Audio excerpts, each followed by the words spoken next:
तो दोस्तों इंडिया में पेरेंट्स के लिए दो इम्पॉर्टेंट इन्वेस्टमेंट्स रहती हैं। सबसे पहली जो इन्वेस्टमेंट रहती है वो अपने बच्चे की हायर स्टडीज़ पे एजुकेशन के लिए जो की जाती है, और दूसरी जो उनकी शादी के ऊपर खर्चा किया जाता है। ये दोनों ही ऐसे इन्वेस्टमेंट है जो एक सिंगल टाइम पे बहुत बड़े कैश का आउटफ्लो करवाते हैं।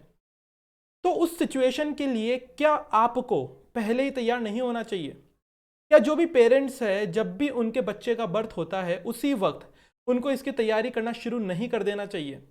तो देखिए, ये जो तैयारी है ये बहुत सारी एसआईपी, जिसको बोलते हैं सिस्टमैटिक इन्वेस्टमेंट प्लान, जो कि म्यूचुअल फंड का एक तरीका है, म्यूचुअल फंड में इन्वेस्टमेंट करने का एक तरीका है, उसके थ्रू किया जा सकता है।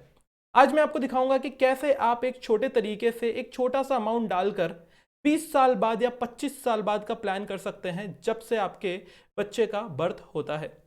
तो देखिए, आप कोई भी गूगल पर जाकर अगर एसआईपी कैलकुलेटर चालू करेंगे तो यहां पर देखिए मैंने एक एसआईपी कैलकुलेटर आपके सामने चालू किया है। अगर आप इस एसआईपी कैलकुलेटर के अंदर देखेंगे तो यहां पर है कि आप कितने पैसे चाहते हैं एक पर्टिकुलर टाइम के बाद में। तो मान लेते हैं कि आपका जो बच्चा है उसकी हायर स्टडीज के लिए आपको 15 लाख रुपए की जरूरत पड़ने वाली है। तो आपने 15 लाख रुपीज यहां पर डाल दिया, और वो जो है मान लेते हैं कि जो बच्चे की हायर स्टडीज होगी वो 20 साल के बाद में स्टार्ट होगी, और आपको 20 साल की एज में उस वक्त उतना पैसा चाहिए।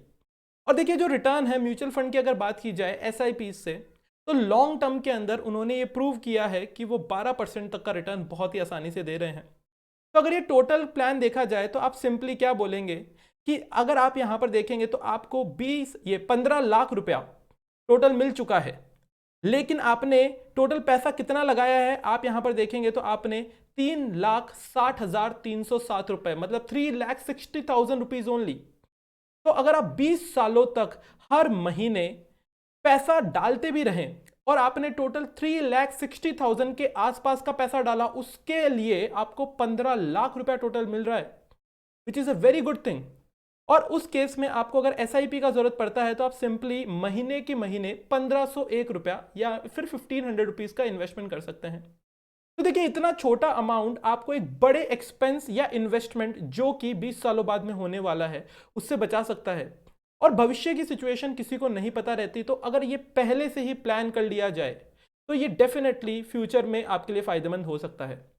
ऐसे ही अगर कोई पेरेंट्स है जो चाहते हैं कि वो अपने बच्चे की शादी में 20 लाख रुपए का इन्वेस्टमेंट करें, तो अगर यहाँ पे मैं 20 लाख रुपए आपके सामने डालता हूँ तो सिमिलरली आप देखेंगे कि उनका जो टोटल पैसा जो एसआईपी के नाम से म्यूचुअल फंड के अंदर गया है या फिर इन्वेस्टमेंट जितनी भी उन्होंने की है, वो लगभग 4,80,000 4,80,000 रुपीज के आसपास का लगभग उन्होंने पैसा डाला है।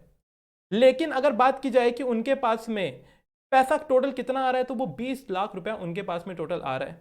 और अगर बात की जाए उन्हें हर महीने कितना इन्वेस्ट करना है, तो वो 2,000 रुपया सिर्फ उन्हें इन्वेस्ट करना है। तो देखिए, ये जो लॉन्ग टर्म प्लानिंग है ये आज ही के लिए कर ली जाए तो वो बहुत अच्छी बातें हैं। साथ ही साथ इसी तरीके से आप अपने रिटायरमेंट का भी प्लान कर सकते हैं कि जब आप रिटायर होंगे तो वो सिचुएशन में आपको कितने पैसे चाहिए, अगर आपके कुछ एस्पिरेशंस हैं, कुछ प्लान है, तो ये चीज़ों को आप डेफिनेटली ध्यान में रख सकते हैं। इसी के साथ में मैं बताना चाहूँगा कि म्यूचुअल फंड्स जो है या कोई भी इन्वेस्टमेंट्स है, they are subject to market risk. उनके सारे डॉक्यूमेंट्स आप केयरफुली पढ़े जब भी आप इन्वेस्टमेंट करने जा रहे हैं।